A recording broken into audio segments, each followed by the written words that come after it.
Hello everyone, it's me Vindhya from Epic Learning. KTET Category 3 Physical Science-le ഫിസിക്സിലെ കുറച്ച് repeat ചെയ്ത് വരുന്ന questions ആണ് നമ്മൾ ഇന്ന് ഡിസ്കസ് ചെയ്യുന്നത്. ഫസ്റ്റ് ക്വസ്റ്റ്യൻ നോക്കാം. The persistence of sound after the sound has stopped to produce sound is called. Options: A. Reverberation, B. Transmission, C. Echo, D. Interference. The persistence of sound after the sound has stopped. Sound produce ചെയ്തു, stop ചെയ്തു, അതിനുശേഷം നമ്മൾ ആ sound വീണ്ടും കേൾക്കുന്നു. ഇതിന് എന്ത് പറയും? അവർ answer is reverberation. Option A, reverberation. റിവേർബറേഷനും എക്കോയും മാറിപ്പോവരുത്. നമ്മുടെ ഓപ്ഷനിൽ രണ്ടും ഉണ്ടാവും. എക്കോ എന്ന് വെച്ചാൽ ഒരു ഓപ്പൺ സർഫസിലും പ്രൊഡ്യൂസ് ചെയ്യാം എക്കോ, എന്നാൽ റിവേർബറേഷൻ ഒരു ക്ലോസ് സർഫസിലാണ് പ്രൊഡ്യൂസ് ചെയ്യുന്നത്. ദെൻ എക്കോയിൽ ഒരു കാര്യം കൂടി ഓർത്ത് വെക്കണം. എക്കോ പ്രൊഡ്യൂസ് ചെയ്യണമെങ്കിൽ minimum distance between sound and reflecting surface എത്രയാണെന്നും ഓർത്ത് വെക്കാം. Then second question, the image formed by a convex lens can be. Options: A. Virtual and of same size. Option B. Virtual and diminished. Option C. Virtual image is not formed. Option D. Real and inverted. The image formed by a convex lens. Convex lens form ചെയ്യുന്ന images real and inverted ആയിരിക്കും. Real and inverted images ആണ് convex lens form ചെയ്യുന്നത്. Third question, the principle of operation of hydraulic press is based on. Options: A. ബോയ്ൽസ് law. Option B. Pascal's law. C. Newton's law of gravitation. D. Dalton's law of partial pressure. The principle of operation of hydraulic press. Hydraulic press, hydraulic Jack, hydraulic lift, ഇതിന്റെ എല്ലാം basic principle Pascal's law ആണ്. Option B ആണ് നമ്മുടെ answer, Pascal's law. Fourth question, the amount of heat required to raise the temperature of 1 kilogram of a substance by 1 Kelvin. Options: thermal capacity. Option B. Specific heat capacity. C. Latent heat. D. None of this. The amount of heat required to raise the temperature of 1 kilogram substance by 1 Kelvin. 1 kilogram substance ന്റെ temperature 1 Kelvin increase ചെയ്യാൻ നമ്മൾ കൊടുക്കുന്ന amount of heat നെ എന്താണ് പറയുന്നത്?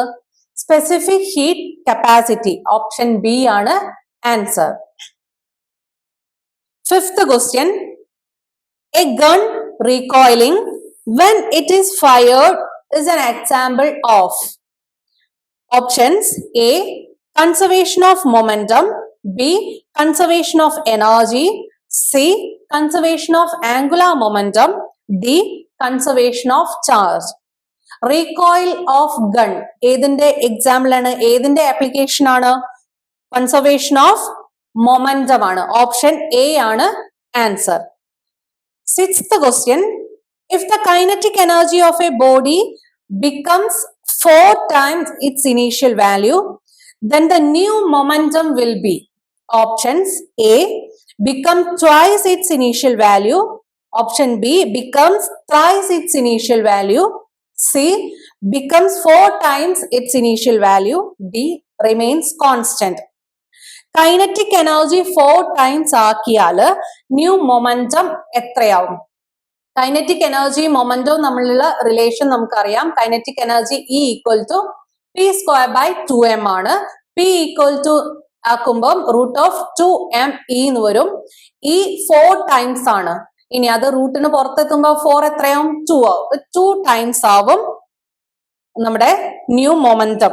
അപ്പൊ answer option A ആണ്, becomes twice its initial value. Seventh question, heat is a form of energy. This is discovered by options: A. Galileo, B. Edison, C.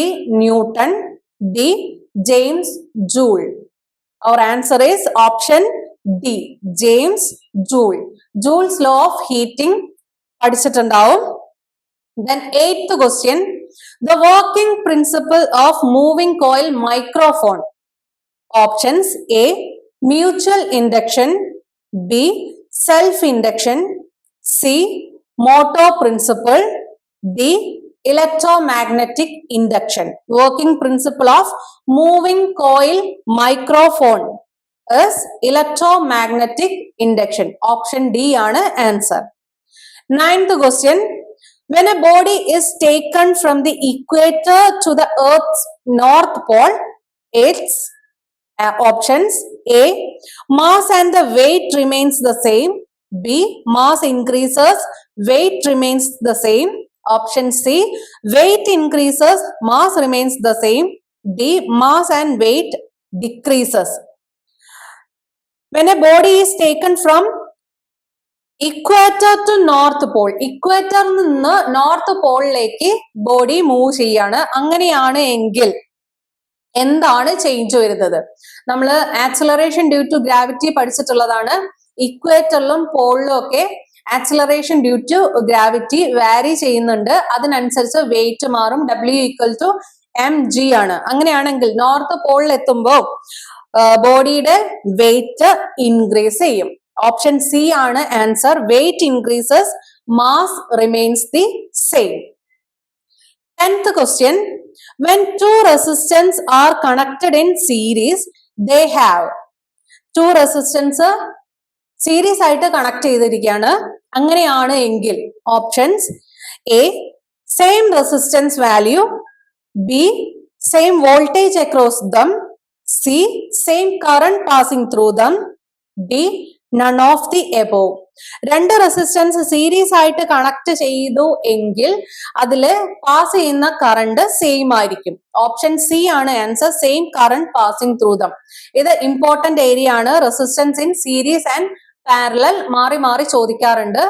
Series ആയിട്ടാണ് connect ചെയ്തത് എങ്കിൽ same current ആണ് ഇതിലൂടെ പാസ് ചെയ്യുന്നത്. ഇന്ന് നമ്മൾ discuss ചെയ്തത് കേട്ടറ്റിന് കൂടുതലായിട്ട് ചോദിച്ചിട്ടുള്ള ക്വസ്റ്റ്യൻസ് ആണ്. റിപ്പീറ്റ് ചെയ്ത് ചോദിച്ചിട്ടുള്ള 10 ക്വസ്റ്റ്യൻസ് ആണ് നമ്മൾ ഇന്ന് ഡിസ്കസ് ചെയ്തത്. അടുത്ത സെറ്റ് ഓഫ് ക്വസ്റ്റ്യൻസുമായിട്ട് കാണാം. Thank you.